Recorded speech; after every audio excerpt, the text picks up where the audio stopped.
Pues vamos Buenos a tener días. otra vez la sesión conjunta del servicio de anestesiología con el de gine. Esta vez vamos a ver un tema que obviamente tiene mucho más corte ginecológico, pero que también nosotros tenemos implicación porque nos piden procedimientos para este tipo de pacientes. La clase la va a dar gine, los estados hipertensivos del embarazo, y ya después nosotros vamos a dar algunos como comentarios de la parte que a nosotros nos toca de anestesiología cuando interaccionamos con ustedes, ¿sale? Entonces, los dejo con la doctora Graciela Elizabeth de la Torre Álvarez, que nos va a dar el tema de estados hipertensivos del embarazo. Dale, Eli. Muy buenos días, compañeros. Yo el día de hoy voy a abordar el tema de estados hipertensivos del embarazo. Como la mayoría ya me conoce, soy residente de segundo año. Como titular a cargo, el doctor José Luis Rodríguez Chávez. Y bueno, vamos a abordar el día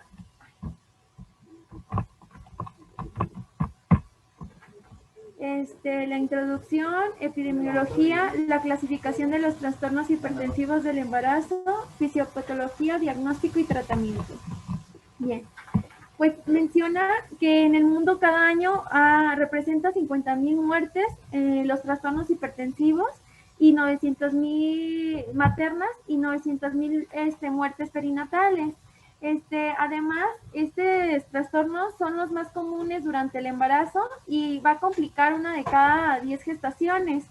Se menciona que en Latinoamérica y el Caribe la preeclampsia va a causar de 25.7% de muertes maternas y cerca aproximadamente del 50 a 100 al 100 desarrollarán secuelas y una va a fallecer. De los que ingresan a hospitalización, el 11% tiene un diagnóstico relacionado con algún trastorno hipertensivo.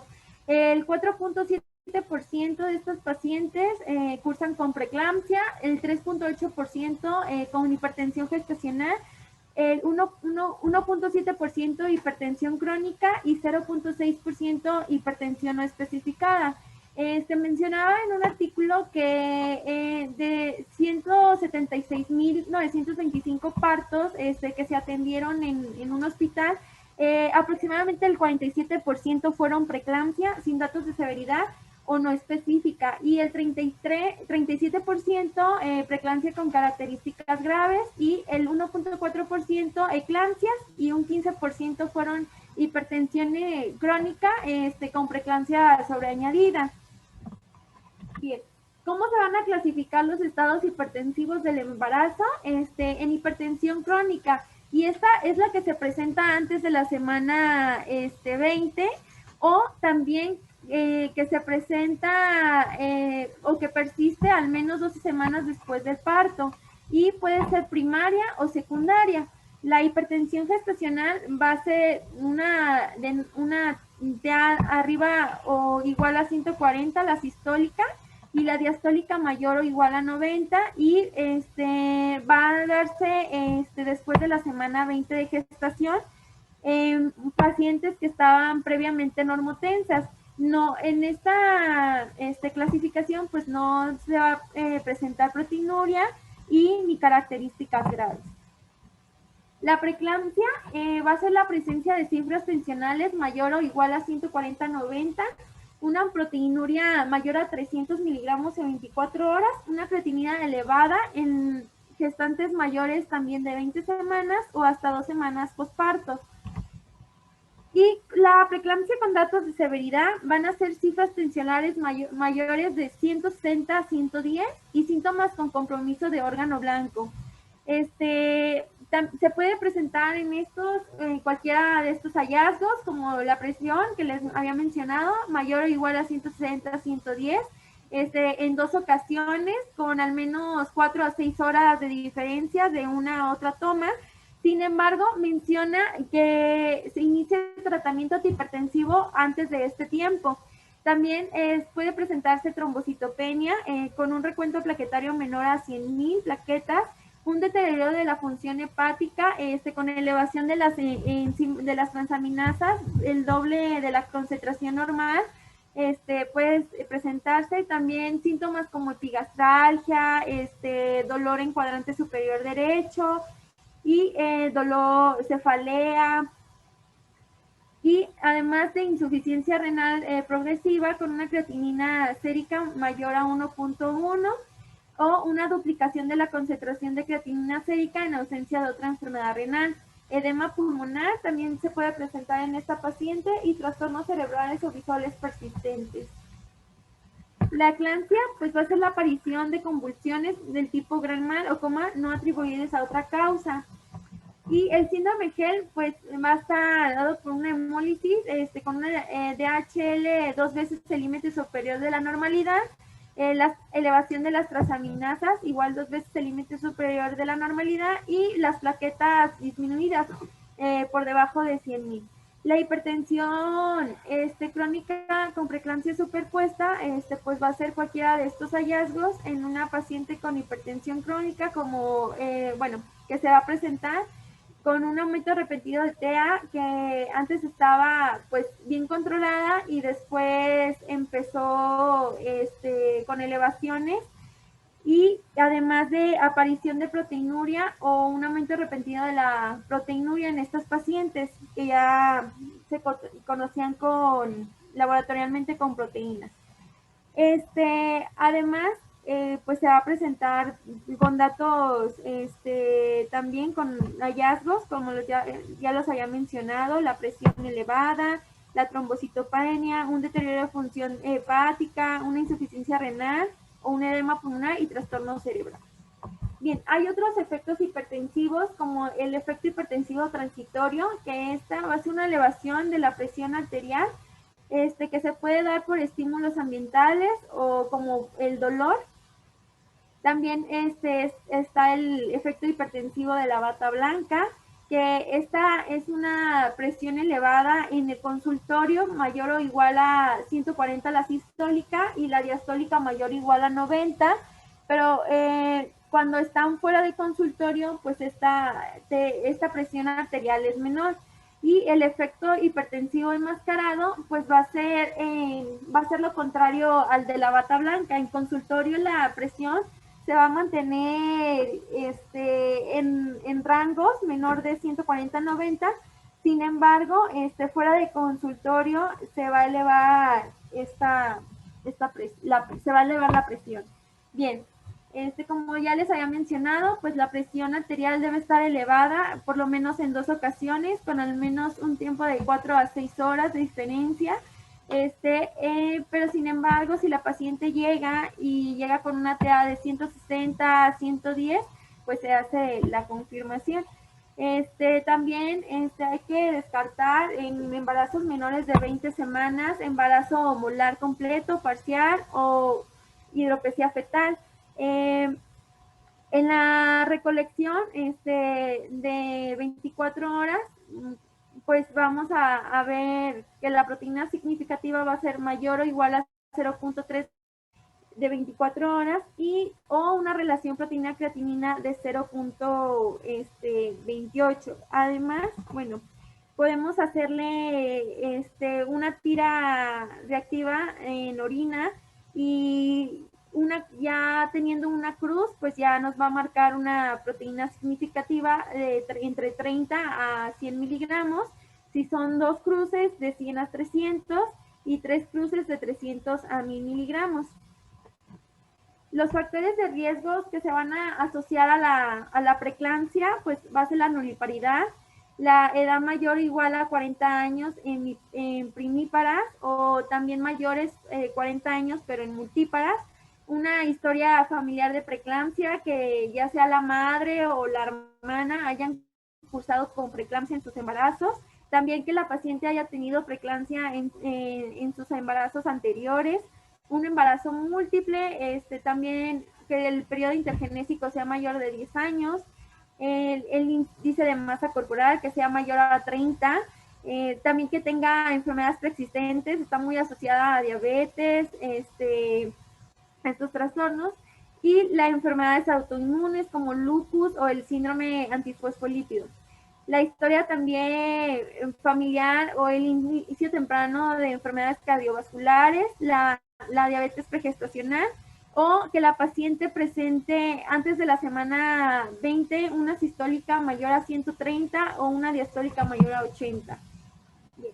El diagnóstico, pues se basa el diagnóstico para preeclampsia con una cuantificación de proteínas en orina de 24 horas, va a ser el patrón de oro. También tenemos que evaluar en consulta los riesgos para preeclampsia. Se menciona que, bueno, que hay que hacer un buen interrogatorio y si la paciente tiene factores de riesgo, pues tenemos que tamizarlas. Él mencionaba que la medición de ácido úrico pues se va a utilizar como marcador de gravedad de la preeclampsia y la preeclampsia se puede presentar ya sea en fase temprana o tardía, depende de la semana en la que se presente. Si se presenta antes de la semana 34, va a ser un debut temprano, y si es después de la semana 34, va a ser un debut tardío. Bien. ¿Cómo se va a predecir la preeclampsia? Pues va a haber marcadores plasmáticos como los antiogénicos, la forma soluble de tirosina quinasa y la endoglina soluble, y proangiogénicos como el factor de crecimiento placentario y el factor de crecimiento vascular endotelial. Estos, bueno, se evalúan y son potencialmente predictores de preeclampsia.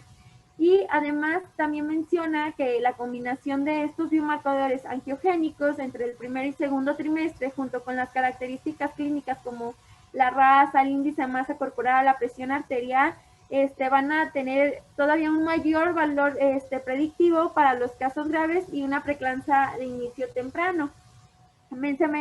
Bueno, las formas solubles de tirosina quinasa van a estar elevadas de 4 a 5 semanas antes de que inicie los síntomas, y el crecimiento placentario va a estar disminuido de 9 a 11 semanas antes de que aparezca la hipertensión y la proteína. La hipertensión arterial crónica se va a encontrar que es una de las causas principales de mortalidad materna y fetal, y del 13 al 40% va a estar superpuesta con preeclampsia en mujeres que ya pues cursan con hipertensión crónica. Los riesgos de hipertensión crónica durante el embarazo, pues va a ser una hipertensión severa, las maternas, una preeclampsia superpuesta, un parto por cesárea, una hemorragia posparto, un infarto al miocardio, edema pulmonar o hasta la muerte.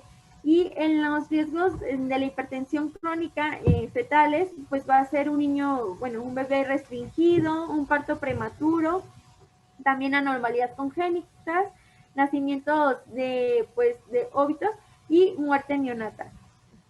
Bueno, y pues la obesidad es el factor como más relacionado en estos trastornos, y también se menciona que estas pacientes, el 5.9% de 1000 partos, pues cursan con una insuficiencia renal aguda, accidentes cerebrovasculares de 2.7 por cada 1000 partos, y parto por cesárea, la prevalencia se va a estimar de 41.1%, y la diabetes gestacional 8.1%.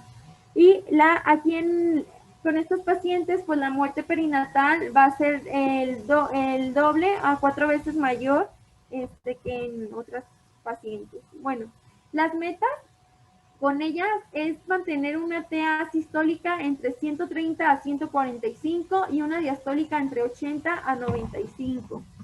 Y se menciona que se pueden utilizar diferentes fármacos, la elección de los cuales va a depender de la experiencia y de la existencia en el hospital, y como los alfa-beta bloqueantes, como el abetalol, los calcioantagonistas, los vasodilatadores como la hidralazina, o fármacos que actúen a nivel del sistema nervioso central como la metildopa.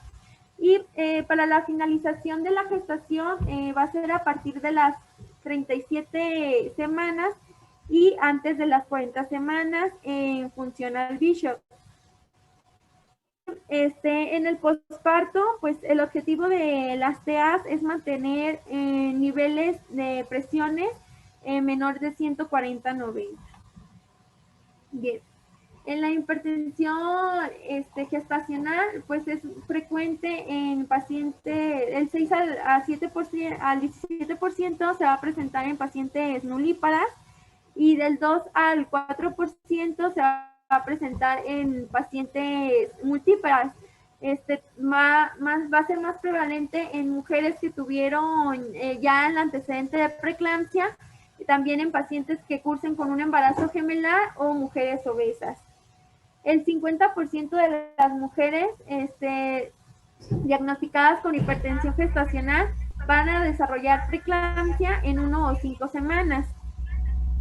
Y pues tenemos predictores como la edad gestacional menor a 34 semanas, va a tener una sensibilidad del 85% y una especificidad del 60%, los niveles elevados también de ácido úrico, como ya les había mencionado, con una sensibilidad del 88% y una especificidad del 93%, un Doppler a nivel uterino anormal con una sensibilidad del 86% y una especificidad del 90%, y niveles elevados de marcadores antiangiogénicos y niveles reducidos factor de crecimiento placentario proangiogénico. Bueno, la fisiopatología de la preeclampsia se va a dar por la remodelación anómala de las arterias espirales y también la mala invasión del trofoblasto. Esto es debido a que los citotrofoblastos van a debes de llegar de la decidua y también llegar a invadir el miometrio, tienen una mala invasión y esto se genera una hipoxia y van a liberar los factores antiangiogénicos y pues va a haber una alteración de la función endotelial sistémica materna. Bien, los criterios de preeclampsia, como ya les había comentado al principio, pues es la TA que sea mayor o igual a 140 o mayor o igual a 90 en al menos 2 ocasiones, que se presente proteinuria, la proteinuria de 24 horas mayor o igual a 0.3 gramos o una relación proteína-creatinina mayor o igual a 0.28. También pues la trombocitopenia, la creatinina que esté elevada, mayor o igual a 1.1, la elevación de las transaminasas, el edema, el dolor de cabeza persistente. Se menciona que pues es un dolor de cabeza de nueva aparición, que no se va a explicar por algún otros diagnósticos y que no va a responder a dosis habituales de analgésicos. Y además también de presentarse en algunas ocasiones síntomas visuales. El 10% de los casos va a ser de debut temprano y pues los factores para la preeclampsia, pues el más de mayor peso va a ser que la paciente ya haya cursado en su embarazo anterior con preeclampsia. Bien. Esto es lo que ya les había comentado. Y pues la valoración inicial es una presión arterial cada 5 minutos en estas pacientes hasta que se estabilice el cuadro. Posterior va a ser por hora. También pues una exploración obstétrica general, la analítica al ingreso, todo un perfil bioquímico, la maduración pulmonar fetal, si la paciente se encuentra entre las 24 a 34.6 semanas. Y las metas en estos pacientes pues va a depender si la paciente que está cursando con preeclampsia tiene comorbilidades o no tiene comorbilidades. Si presenta la paciente comorbilidades, la terapia antihipertensiva debe de mantener una presión diastólica entre 105 y 80 milímetros de mercurio y una sistólica entre 155 a 130 milímetros de mercurio. mientras si la paciente cursa con alguna comorbilidad, la terapia antihipertensiva debe de mantener con una presión sistólica entre 139 a 130 y una diastólica entre 89 y 80 milímetros de mercurio. También pues hay que evitar el descenso brusco de la presión arterial por el riesgo de una hipoperfusión placentaria. Para prevenir la eclampsia, perdón, se utiliza el que nosotros con mayor frecuencia utilizamos, el esquema SUSPAN. Van a ser 4 gramos de sulfato de magnesio intravenoso para 30 minutos, seguido de 1 gramo por hora, que sería el de mantenimiento. La dosis, se menciona que la recurrencia de convulsiones puede ser tratada con una nueva dosis de 2 a 4 gramos en 5 minutos intravenoso. Y en caso de que no tenga respuesta con el sulfato de magnesio o no se encuentre disponible en el hospital, también otra alternativa es el uso de fenitoína. Bueno, en la eclampsia la incidencia máxima se da en la adolescencia y en los primeros años los primeros años a partir de los 20, pero la incidencia también va a aumentar después de los 35 años. Esta se manifiesta por por convulsiones tónico-clónicas generalizadas, y esto se da por se mencionaba como 2 teorías en la fisiopatología de la eclampsia. Y la primera era que había una ruptura del sistema autorregulador de la circulación cerebral, y esto generaba una hipoperfusión, una disfunción endotelial y edema vasogénico o citotóxico. Además, y la otra teoría era que había una activación del sistema autorregulador y generaba esto una vasoconstricción de los vasos cerebrales, una hipoperfusión, isquemia localizada, una disfunción endotelial y un edema vasogénico o citotóxico. Bien, el manejo de estos pacientes pues va a consistir en el soporte vital para prevenir daños, como con el mantenimiento de la oxigenación, con la protección de la vía aérea y la aplicación de oxígeno por mascarilla. La recurrencia, como ya les había comentado, pues puede ser tratada con bolos de sulfato de magnesio, y si no responde a también se indica benzodiazepinas como el diazepam o fenitoína. El tratamiento con diazepam se menciona que de 5 a 10 miligramos IV en 1 a 2 minutos hasta una dosis máxima de 30 miligramos. El manejo con la fenitoína sería 15 miligramos kilogramo IV en 1 hora, más 250 a 500 miligramos cada 2 horas, vía oral o IV, y mantener niveles terapéuticos entre 10 a 20 gramos mililitros.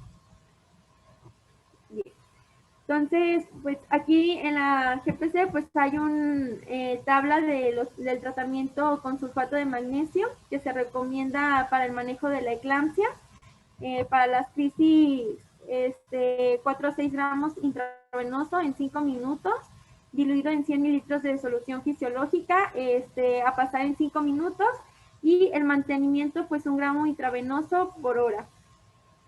Y va diluido en 900 mililitros de solución fisiológica con 10 gramos de sulfato de magnesio, a pasar a 100 mililitros por hora, por 24 horas. Bueno, también hay que considerar que durante las convulsiones en pacientes con eclampsia puede presentarse la bradicardia fetal. Esta va a ser seguida de una taquicardia reactiva, y el riesgo de desprendimiento placentario posterior a la eclampsia va a ser de 7 al 10%. El síndrome de HER se va a desarrollar de 0.1 al 1% de mujeres embarazadas en general, entre las mujeres con preeclampsia, eclampsia severa del 1 al 2% y van a presentar hemólisis. Hay dos clasificaciones, una es la de Tennessee. Esta menciona que, bueno, va a presentarse una hemólisis establecida por al menos dos de los siguientes, que en un flotis de sangre periférica se encuentren esquistocitos y células de trepano. También la bilirrubina sérica que esté elevada, mayor o igual a 1.2 miligramos decilitro, una actoglobina sérica baja, o un lactato de deshidrogenasa que esté por 2 veces por encima del nivel superior o de lo normal. Y además también presencia de una anemia severa que no esté relacionada con pérdidas de sangre. Las enzimas hepáticas también van a estar elevadas, 2 veces el nivel superior de lo normal. Y también podemos a encontrar una trombocitopenia menor a 100 plaquetas en la BH. Bien. Y la otra clasificación es la de Mississippi. La clase 1 pues va a ser el recuento de plaquetas menor o igual a 50,000. Una DHL superior a 600 y la ACT o ALT que estén elevadas. Y en la clase 2, el recuento plaquetario va a ser mayor a 50, pero va a ser menor a 100,000 plaquetas. La LDH pues también va a estar elevada, arriba de 600, y las transaminasas elevadas. En la clase 3, las plaquetas van a ser mayores a 100,000, pero menores a 150, y igual, la DHL y las transaminasas se pueden encontrar elevadas. Bien. El protocolo de Mississippi en el manejo del síndrome HEL va a poseer 3 componentes: el inicio del sulfato de magnesio, la terapia con corticosteroides y el control de la presión arterial sistólica con antihipertensivos. Aquí en esta tablita también vemos cómo se dosifica cada medicamento. En el sulfato de magnesio, pues el bolo inicial va a ser de 4 a 6 gramos, seguido de 1 a 2 gramos por hora intravenoso. Y en la terapia con corticosteroides, 10 miligramos intravenosos cada 12 horas, anteparto y posparto, hasta tener recuentos plaquetarios de 100,000. Posterior se va a reducir a 5 miligramos intravenoso cada 12 horas hasta la remisión del síndrome. Y pues el control de la presión arterial sistólica con el antihipertensivo, el objetivo va a ser mantener cifras de presión sistólica entre 140 a 155 y una diastólicas entre 80 a 100 mililitros de mercurio. Y las pacientes con gestaciones menores a 34 semanas clínicamente estables, mencionaba que podrían esperar la resolución del embarazo entre las 24 a 48 horas hasta recibir el beneficio de la madurez pulmonar fetal. También se menciona que no se recomienda la plasmaféresis en los primeros 4 días postparto por el riesgo de una púrpura trombocitopénica trombótica en estos pacientes. Bueno, ya vamos a hablar un poquito más del tratamiento. Bueno, pues lo principal, pues se ocupa un equipo multidisciplinario en el hospital que sea capaz de manejar todo este tipo de pacientes para realizar un diagnóstico precoz, un tratamiento de la presión arterial adecuada e inmediata, una profilaxis de eclampsia, la resolución del embarazo y los cuidados del puerperio. También, pues, a quienes sí se van a hospitalizar urgentemente, pues va a ser a una paciente, pues a las pacientes que lleguen con hipertensión severa, con dolor epigástrico, con dolor en hipocondrio derecho, con náuseas, vómitos, o que presenten cefalea, o que tengan una presión elevada, son pacientes que se van a ingresar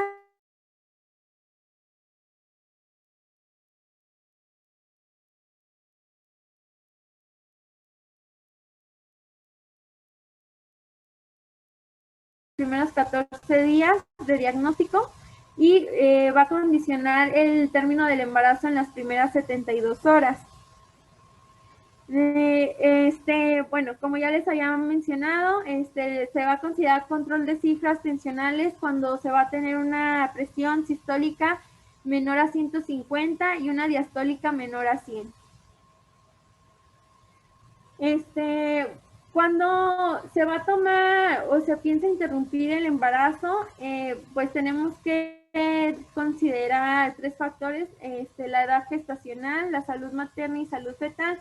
Pero sin embargo, en pacientes con preeclampsia con datos de severidad, las condiciones maternas van a predominar de los otros factores.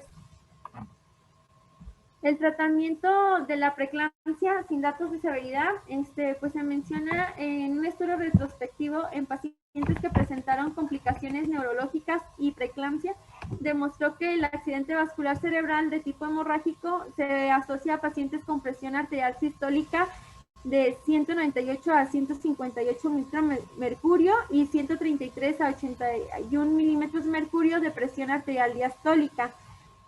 Aquí en estos pacientes la meta terapéutica pues va a ser igual de 155 a 130 y con la diastólica de 105 a 80.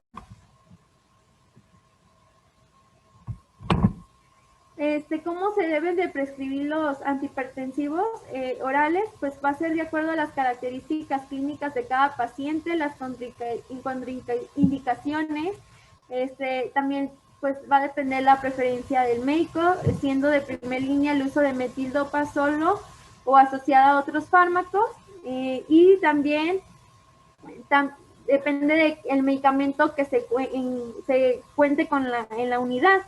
Se mencionaba que en aquellas unidades médicas donde se cuente con la Betalol podría recomendarse su prescripción, debido a que también pues es un fármaco de primera línea. El uso de inhibidores de la enzima convertidora de angiotensina y los antagonistas de los receptores de angiotensina van a estar contraindicados en el embarazo, ya que van a incrementar el riesgo de anormalidades congénitas, renales, y también se mencionaba los diuréticos y acídicos, pues nos van a incrementar el riesgo de toxicidad fetal y complicaciones neonatales. El prazosin mencionaba que incrementa la frecuencia de óbito, y el atenolol puede asociarse a una restricción del crecimiento intrauterino en contraste con otros betabloqueadores. El tratamiento de la preeclampsia con datos de severidad, pues se va a recomendar hospitalizar a la paciente e iniciar también tratamiento antihipertensivo, ya sea con nifedipino de acción corta, hidralazina IV o la betalol intravenosa en caso de contar con él. En caso de que la paciente, que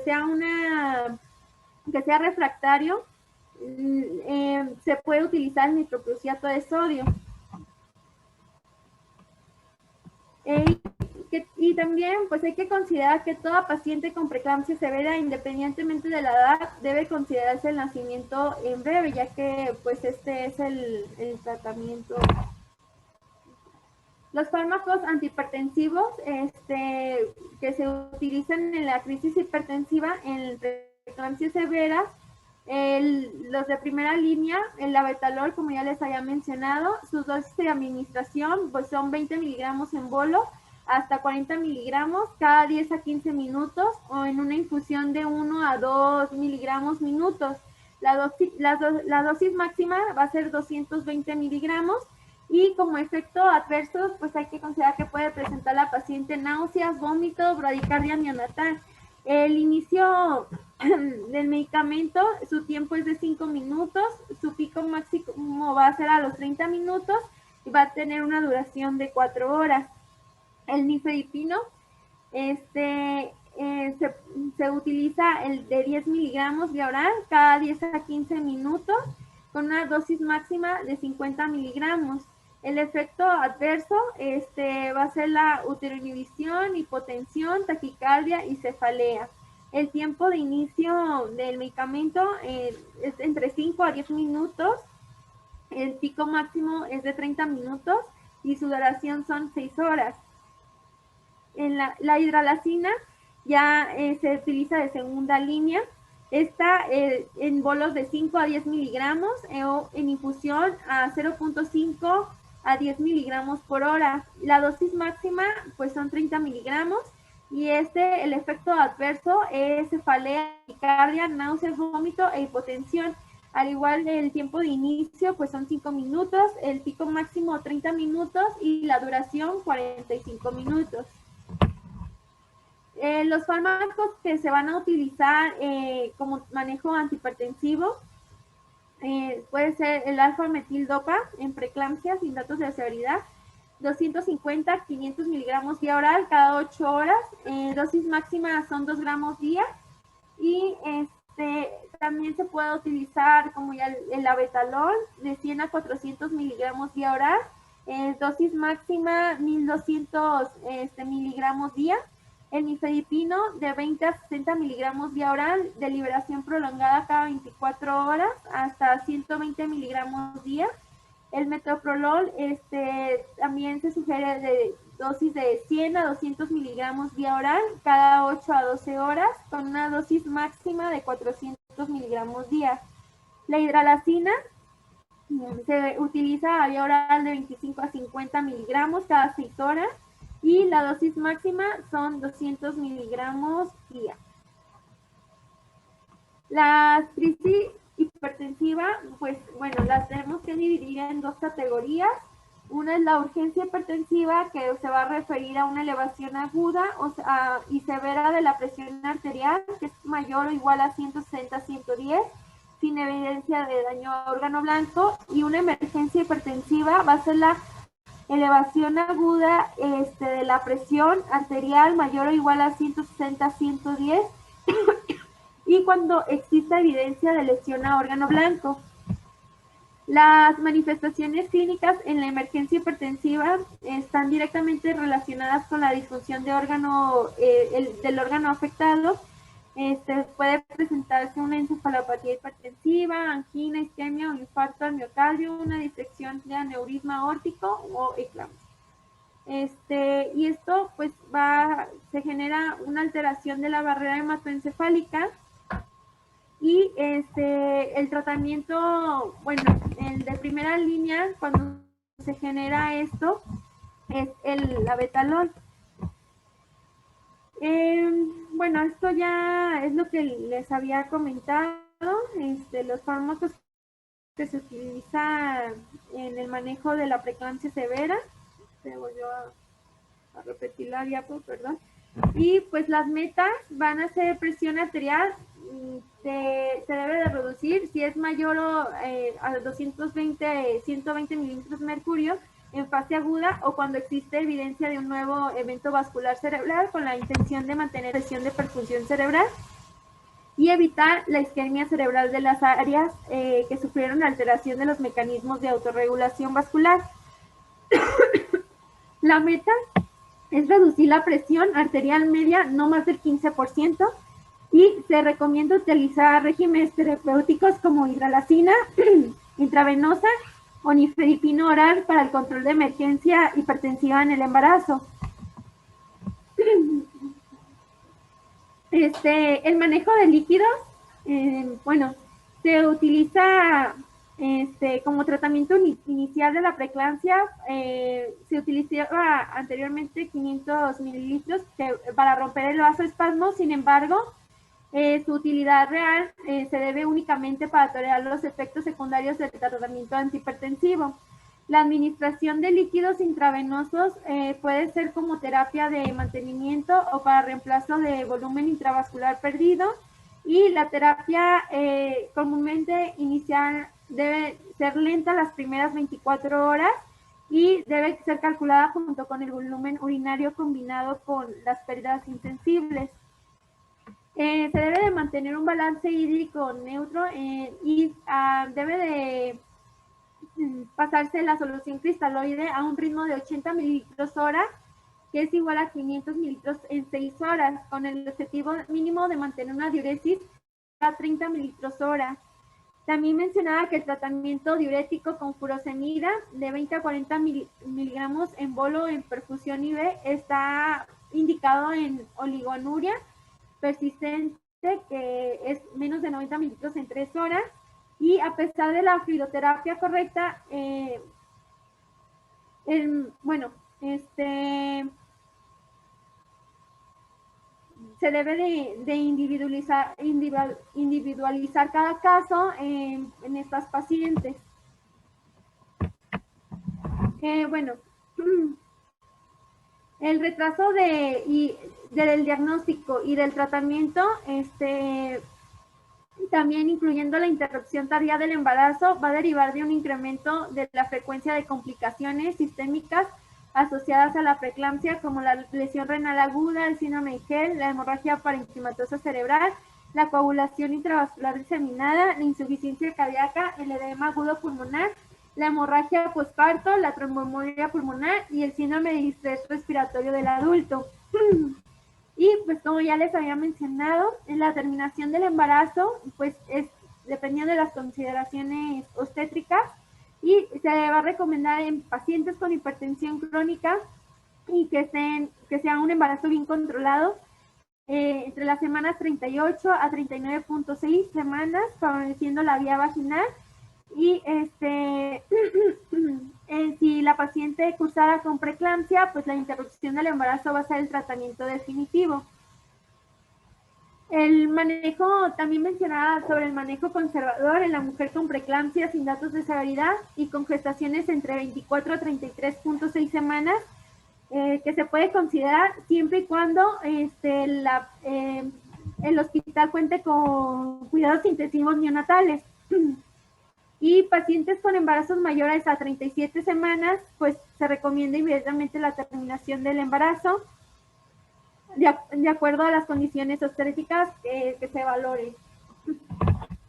Los criterios de finalización inmediata, pues va a ser la presión arterial que no sea bien controlada con fármacos, con los antihipertensivos, a pesar de haber tenido ya 3 combinaciones de fármacos hipotensores a dosis máximas.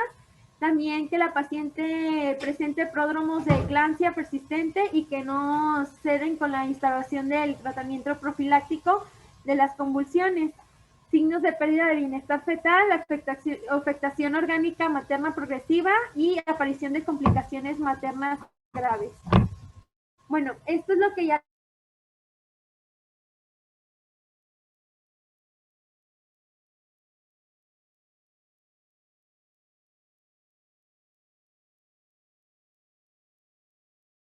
que pues ya los mencioné en el cuadro anterior. Bien, la nitroglicerina y el nitroprusiato de sodio también se pueden utilizar en estos pacientes. Sin embargo, la nitroglicerina está contraindicada en pacientes que tienen encefalopatía hipertensiva, ya que puede aumentar el flujo sanguíneo cerebral y la presión intracraneal. Su posología es de 5 microgramos minuto y el aumento gradual va a ser doblando la dosis cada 5 minutos si es necesario, y la dosis máxima no debe pasar de 100 microgramos minuto. En el nitroprusiato sódico menciona que solo debe estar indicado si ha fracasado los otros tratamientos, ya que pues es fetotóxico por el acúmulo de cianida y se debe utilizar no más de 4 horas. Su posología es de 0.25 microgramos kilogramo minuto y se puede aumentar la dosis cada 5 minutos si es necesario. No debe pasar la dosis máxima de 10 microgramos kilogramo minuto. Y pues el sulfato viene una ámpula es igual a 10 mililitros, y es un fármaco sedante a nivel de la placa neuromotora. Sus efectos secundarios pues es el déficit de acomodación visual, riesgo de parada respiratoria, y va a estar contraindicado en pacientes con miastenia gravis. Su control es a seguir durante su administración, tiene que ser cada 2 a 3 horas. También hay que valorar los reflejos botulianos, la frecuencia respiratoria, la diuresis que sea mayor a 30 mililitros hora, y el control de saturación de oxígeno tiene que ser valorada también. También se menciona sobre la eficacia del ácido acetil salicílico. Esto a dosis bajas va a asociarse a una mejor invasión trofoblástica de las arterias espirales, por un incremento de la producción del factor de crecimiento placentario y una disminución de la apoptosis de las células trofoblásticas. Va a reducir hasta en un 50% el riesgo de preeclampsia, y la dosis recomendada es de 80 a 150 miligramos día. Su inicio debe ser entre la semana 12 a 16 y suspenderse en la semana 36 de gestación. Y ya para finalizar, pues hay que hacer diagnóstico diferencial de la preeclampsia con características graves. Esto, hacer diagnóstico diferencial con síndrome antifosfolípido, hígado graso del embarazo, una púrpura trombocitopénica trombótica o un síndrome urémico hemolítico. Y pues sería todo en parte. No sé si tengan alguna duda, un comentario o una aportación. Ok, gracias, Eli. Estuvo muy completa tu plática. Desde el punto de vista de anestesio, yo nada más quiero dar algunos puntos que se me hacen importantes. Ahorita lo que comentaste de la aspirina, son pacientes que si generalmente llevan un control adecuado de su embarazo, van a estar consumiendo aspirina. Y algo que tenemos que tener todos muy en cuenta es que el consumo crónico de aspirina no solamente va a interferir en la adherencia plaquetaria, sino que en esas pacientes disminuye el fibrinógeno. O sea, una paciente que trajo aspirina todo el embarazo a dosis de 100 miligramos, que es la habitual, va al final del embarazo, cuando la va a suspender, va a traer niveles cercanos, muy cercanos a los 200 miligramos de fibrinógeno, que ya vimos que eso es un factor predictivo positivo de hemorragia masiva. Entonces, hay que tener cuidado. Ya sé que se suspende la 36, pero a veces no podemos controlar que una vez que lo suspendamos no vayamos a tener una emergencia y tengamos que interrumpir el embarazo antes de esas 2 semanas, digamos, ideales de suspender la aspirina. Entonces, siempre considerar que o pedimos medición de fibrinógeno para saber con cuánto estamos entrando, o considerar que esa paciente va a tener un fibrinógeno bajo. Generalmente, una vez que se suspende, el fibrinógeno ya llega a sus valores normales en el embarazo, que son entre 400 a 600 miligramos a las 2 semanas. O sea, ese es uno de los comentarios. Otro de los comentarios tiene que ver con los líquidos. Acuérdense que mucho tiempo se consideró que había que restringir a estas pacientes. Actualmente no debemos de restringirlas, debemos de hacer el manejo, obviamente guiado con tecnología, ¿no? Con ultrasonido, con hacer índice de variabilidad de pulso. ¿Por qué? Porque son pacientes que a veces vienen deshidratadas. Entonces, no solo tenemos que romper el vasoespasmo, sino si nosotros vamos a usar, por ejemplo, decías furosemida, yo ahí lo tendría como en signos de interrogación, porque si yo uso furosemida en una paciente que no tengo bien precargada, entonces voy a obviamente afectar más el riñón, que es uno de los órganos más afectados en la preeclampsia. Entonces hay que tener mucho cuidado con indicar furosemida. O sea, sí podemos indicarla, pero siempre y cuando primero la paciente esté bien precargada. Entonces, esa parte es importante, ¿no? No tanto es de tantos mililitros por hora o tantos mililitros por kilo, sino porque no todas las pacientes nos van a tolerar igual los líquidos, sino más bien estar haciendo monitoreo del pulmón, ¿sí? Que la paciente obviamente no sobrecarguemos el pulmón, que la tengamos con una buena fracción de eyección o un volumen sistólico correcto con un ecocardio, y eso se puede hacer en la cama de la paciente, solamente hay que tener los transductores y hay que saber hacerlo. Y esa parte. Y la otra, el último comentario era acerca de las cifras tensionales, que a veces, pues, anestesiología no tiene que ser tan rígido. Estamos hablando de que es una paciente grave, generalmente. Entonces, no, obviamente no vamos a esperar que llegue la paciente a 120, 80, porque muchas veces bajarla a esa TA, o sea, lejos de ser adecuado, es contraproducente. Entonces, si la paciente trae cifras tensionales muy altas, pues solamente un 15% de lo que llegó para pasarla a quirófano. Y si nosotros decidimos dar anestesia general, sí me gustaría comentar que lo ideal de esa paciente es dejarla intubada 24 horas. ¿Para qué? Para que de verdad tengamos un control de la TA, tengamos una disminución del edema cerebral y que cuando yo la extube no corre el riesgo de que ante una valsalva se vaya a reventar un vaso en la cabeza, ¿no? Porque a veces yo la intubo porque trae 180, 150, pero le estoy extubando con la misma TA. Entonces, el momento de la extubación es un momento que si no se cuida, hace valsalvas muy importantes y eso nos puede condicionar un riesgo de una hemorragia cerebral. Entonces, nada más sería eso, pero fuera de eso, todo muy bien. Y no sé si alguien más te dan comentarios. Muy buen día, doctora Mónica. ¿Me permite el uso de la voz, por favor? Claro que sí, José Luis. Mi comentario va a ser breve, lo dividiré en 3 aristas. La primera, felicitar al servicio de anestesiología y a la doctora Mónica Hernández por permitirnos participar en esta festividad académica que va a nutrir mucho el contexto de nuestra actuación con nuestras pacientes. En segunda instancia, sumar un poco a la charla de la doctora de la Torre con la intención de fortalecer algunos cuantos rubros, valor agregado quizás únicamente. Si nos vamos a la parte puntual, el concepto operacional de preeclampsia es sencillo de diagnosticado de seguir. Hipertensión más daño órgano específico o una condición adversa. En esta sumatoria obtenemos un diagnóstico muy puntual que es preeclampsia. De aquí parte una situación mediática en pensamiento crítico o en medicina basada en retos o aprendizaje basado en competencia. Siempre es preeclampsia, sería la pregunta a resolver, y más en esta condición de tiempos de COVID. Por ello, se ha sumado el contexto de cambiar esta puntualidad, además de la hipertensión, pensar en una condición de disfunción endotelial. Lo que está más cercano a la objetividad no es la toma de la tensión arterial, sino la condición de hemodinamia. La estandarización para que una persona, un prestador de salud, pueda tener una puntualidad y objetividad para la tensión arterial es muy alta. Por lo tanto, necesitamos cambiar estos rubros. Si nos citamos en la parte de hemodinamia, pues sería sencillo predecir desde semana 6 u 8 la paciente que va a generar esta condición hemodinámica, porque el patrón es muy sui generis. El patrón hemodinámico en preeclampsia inicia con incremento de las resistencias vasculares sistémicas indexadas y un decremento del gasto cardíaco materno. En esta conjetura, pues es muy objetivo, ¿no?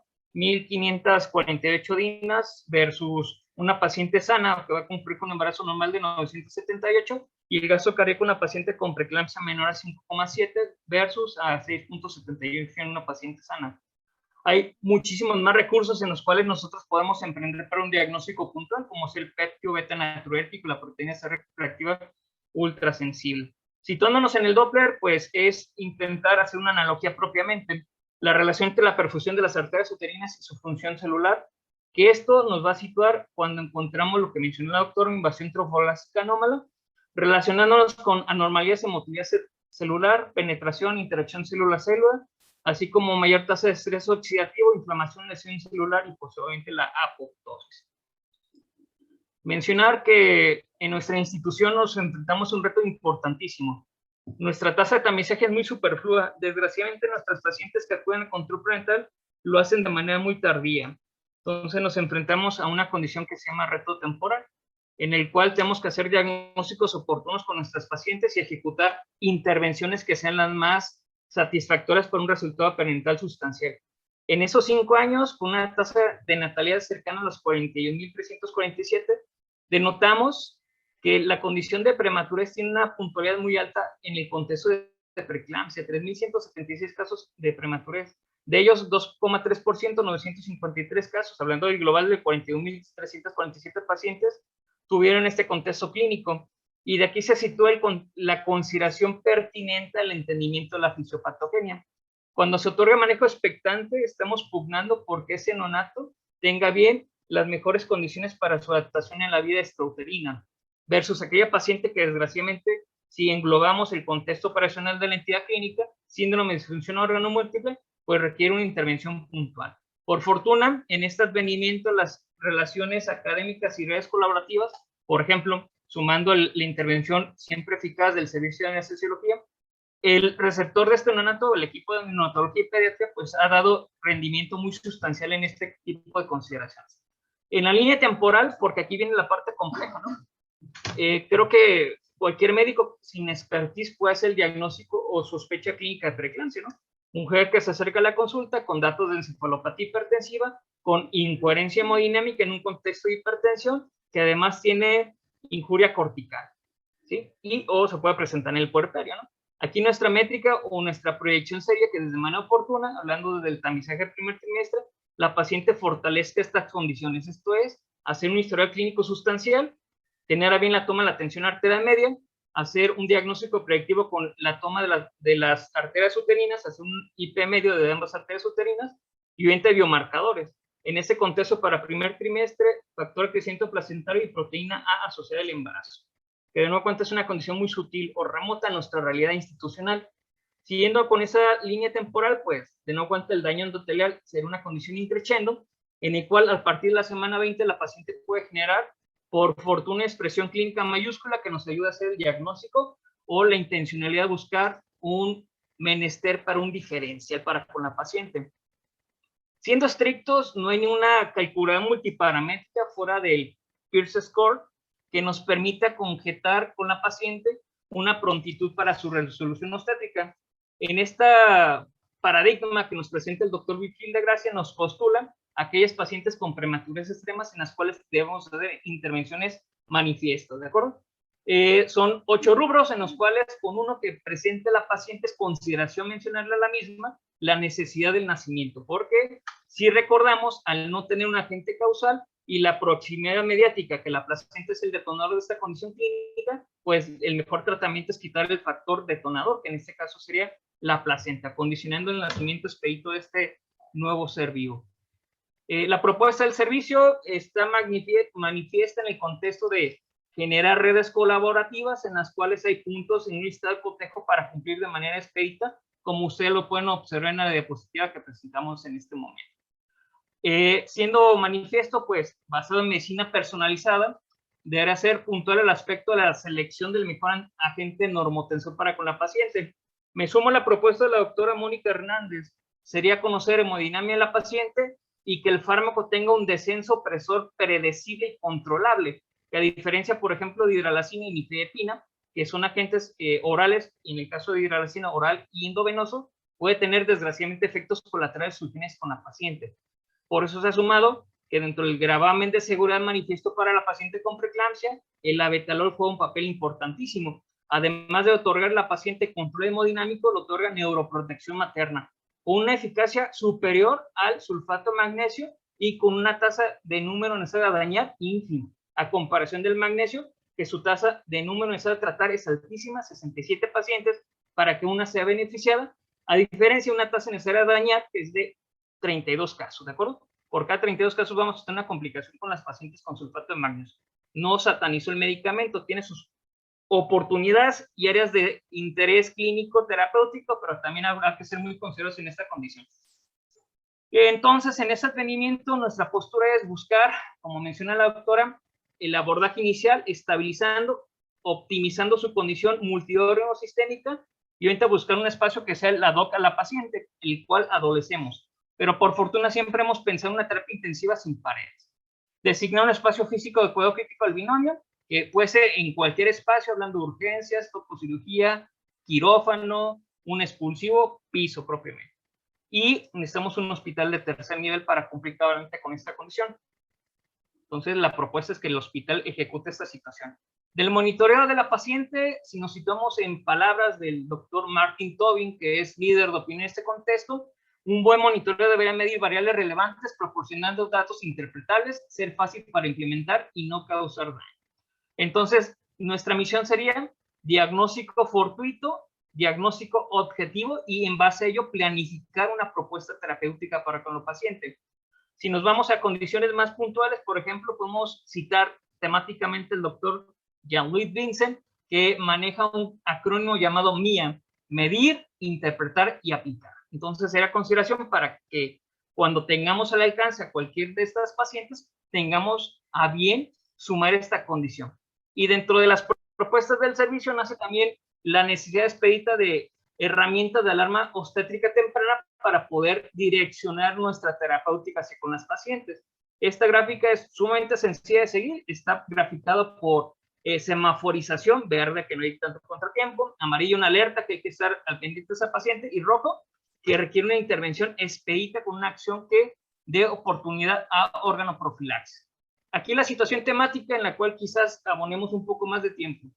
Desgraciadamente, esta patología puede ser representada como el Macbeth de Shakespeare, ¿no? Puede ser analizada, interpretada y compartida desde una alta gama de cosmovisiones, no por nada. Desgraciadamente, nuestra guía de práctica clínica de repente tiene contradicciones. Si nos situamos en los líderes de opinión, la Sociedad Internacional de Estudio de Hipertensión en el Embarazo, la Federación Internacional de Ginecología y Obstetricia y ACOG, el Colegio Americano de Ginecología y Obstetricia, de estos tres líderes de opinión, tienen desgraciadamente una percepción muy puntual acerca de la enfermedad y no es una condición homogénea.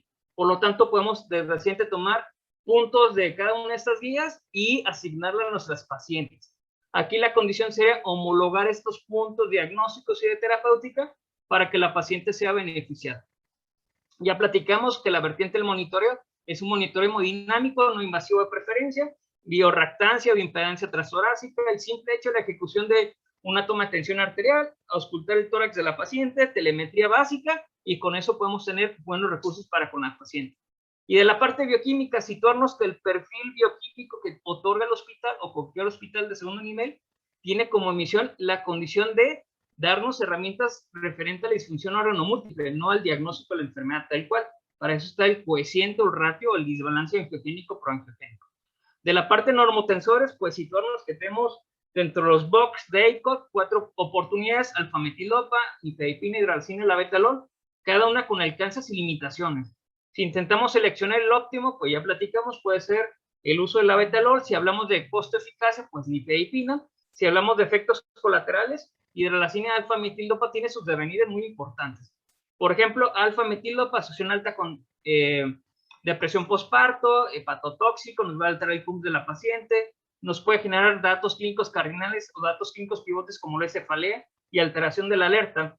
No lo satanizo, sino que lo vamos a postular en una paciente crónica que requiere un control que sea a mediano plazo, no una urgencia tal cual. Aunque hay ciertas revisiones que manifiesten que con un gramo metilopa de dosis inicial, la paciente puede mejorar esta condición. Pero habrá que ver de nuevo cuenta el contexto clínico. No es lo mismo una paciente que tenga un estado de alerta óptimo y que permita la devolución del fármaco a una paciente en una emergencia hipertensiva en el contexto de eclampsia, en la cual la paciente no va a tener esta posibilidad temática. Y de los complementos ya se mencionó con creces, fluidoterapia, los cursos de esteroide y el magnesio, en el cual vamos a afinar un poquito más este detalle. Hacer mucho hincapié a favor del contexto de terapia hídrica restrictiva basada en hemodinamia, pero también tener en mente que los líquidos son drogas, la sobrecarga es un efecto adverso y evolutivamente estamos diseñados para tolerar relativamente hipovolemia, no si la hipervolemia, porque es de nuestro conocimiento y de nuestra situación de vigilancia de las pacientes que de repente le hacemos hipervolemias a las mismas y tenemos más riesgo de tener, en conjunto con el sulfato de magnesio, edema agudo de pulmón y obviamente pues incrementa la movilidad de la paciente. La propuesta de un protocolo encaminado a manifestar una optimización en esa línea terapéutica sería entender que preeclampsia grave con el contexto de hipertensión manifiesta, 160/110, que puede ser esto muy discutible y controversial, será ajustado a cada contexto clínico de cada paciente, edad, momento histórico de la toma de la tensión arterial pensando en ciclos circadianos y el peso de la misma, y el trimestre en el cual ejecutamos el diagnóstico. Debe ser mandatorio siempre que esté asequible el contexto línea arterial para vigilar en tiempo real la curva de tensión arterial, y nuestra meta debe estar pautada a 30 o 60 minutos acorde al contexto clínico de cada paciente. Monitoreo fetal estrecho siempre, manifestando neuroprotección en gestaciones menores a 32 semanas. A todas estas pacientes, maduración fetal orgánica, nifedipina, 10 miligramos viral en un contexto de cada 15 o 20 minutos por 3 dosis. Siguiente situación, dosis tope de labetalol, 225 miligramos, dosis tope de hidralacina, 25 miligramos, con bolos de 5 miligramos, 10, y ya mencionado por la doctora, ante el contexto de hipertensión refractaria, nitroprusiato, y ahorita buscar otra condición que genere hipertensión con la paciente, como lo puede ser feocromocitoma. Una discreta expansión volumétrica y se suma la posibilidad de desmetomedinina para la paciente generando ansiolisis y los efectos colaterales conocidos, que es bradicardia e hipotensión. Del magnesio, pues situar que tenemos bien la postura de una monodosis inicial, y ante el contexto de emergencia o crisis hipertensiva, la betalol en un proceso de 15 miligramos cada 15 minutos por máximo 15 dosis, que en la evaluación de 210 casos documentamos que en el grupo de 70 pacientes con bolos de 15 miligramos alcanzamos hitos a mediano plazo, hablando de los 30 minutos de control hemodinámico, a diferencia de la paciente con bolos de 20, 40, 40 y 80 minutos. Tener en mente que desgraciadamente nuestra paciente es una condición de vulnerabilidad altísima, en la cual la farmacopea puede generar también contratiempos importantes para el feto. Les compartimos esa diapositiva en la cual se ilustra temáticamente los fármacos adecuados para la gestación, pero aquí también el contexto de buscar supervivencia y optimizar esa transición a la condición del puerperio de la paciente. ¿Qué son los hitos a corto plazo para el contexto del tratamiento de preeclampsia?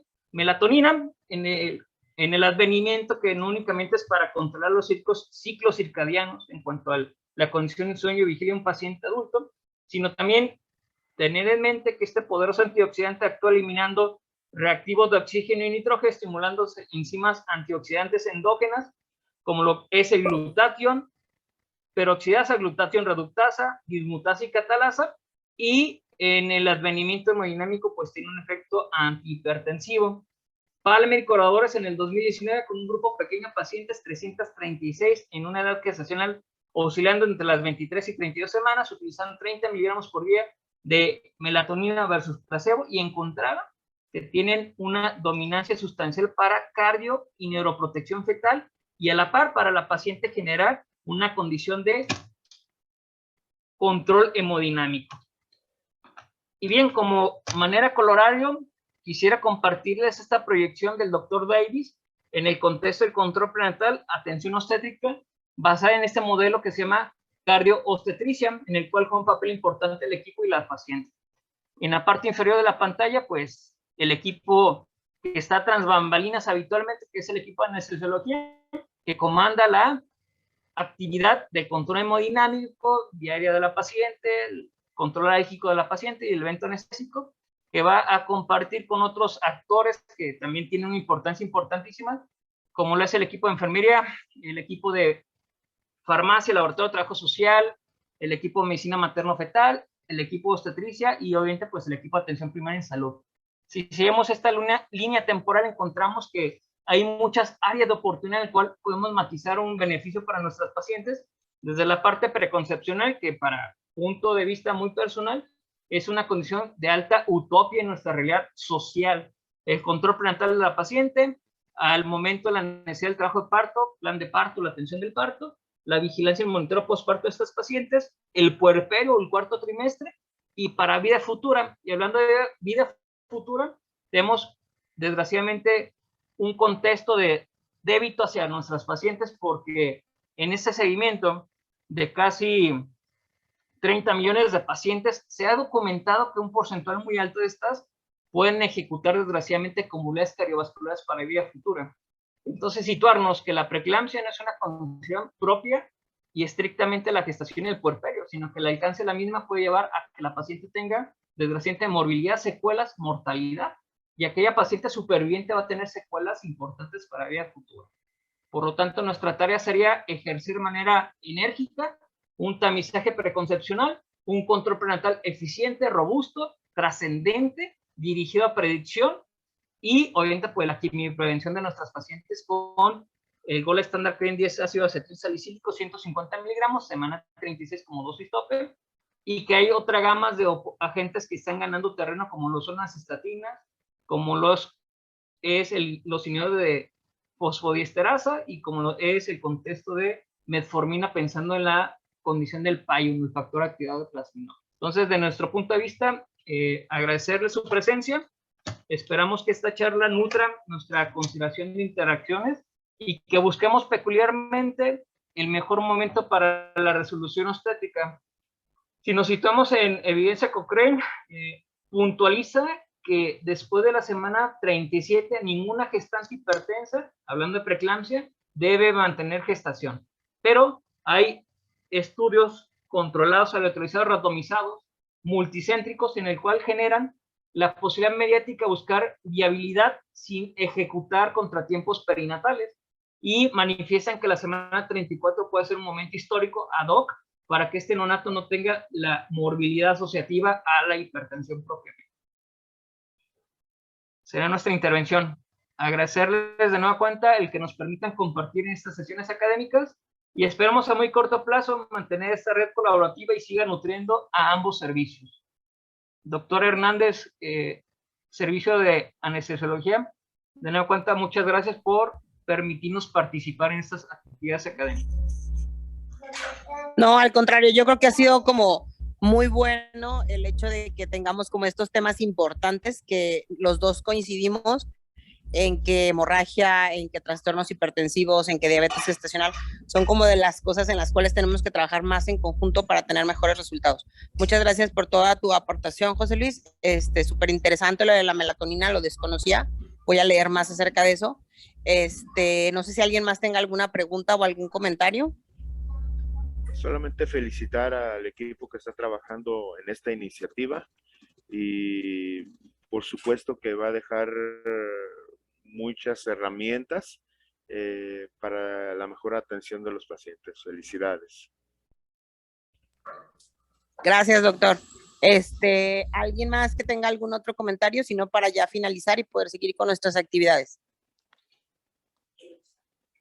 No, pues creo que bueno, eso sería todo. Vamos a ver cuándo tenemos la sesión de diabetes gestacional y pues estamos